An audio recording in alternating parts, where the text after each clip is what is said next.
અમદાવાદમાં વધતી વાહનોની સંખ્યાના કારણે સામાન્ય જનતાને શહેરમાં ટ્રાફિક સમસ્યાનો સામનો કરવો પડી રહ્યો છે.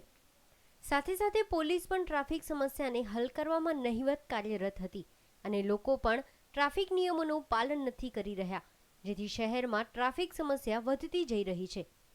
પરંતુ અમદાવાદમાં ટ્રાફિક પોલીસે લાલ આંખ કરી છે અને સમસ્યાને હલ કરવા રોડ પર ઉતરી છે.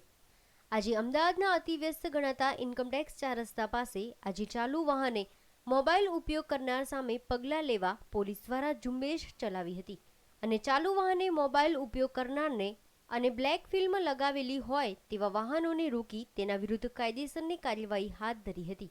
ટ્રાફિક શાખા દ્વારા માનનીય પોલીસ કમિશનરશ્રીના આદેશથી જે વાહન ચાલકો ચાલુ ડ્રાઇવિંગ એ મોબાઈલ જે ઉપર વાત કરે છે એ લોકો ઉપર ખાસ ડ્રાઈવ રાખવામાં આવી છે અને આવા ચાલકો વિરુદ્ધમાં જે ખાસ કરીને 2 વ્હીલર અને 4 વ્હીલર હોય એના ઉપર અમે કેસો કરવાની ઝુંબેશ રાખવામાં આવેલી છે.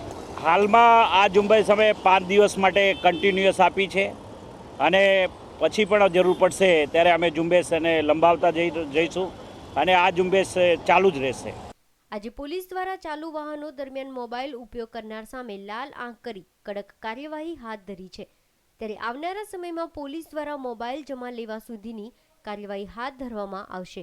કેમેરામેન ગુરુબક્ષ સંધુ સાથે કશ્યપ જોશી, ન્યૂઝ ઓનલાઈન, અમદાવાદ.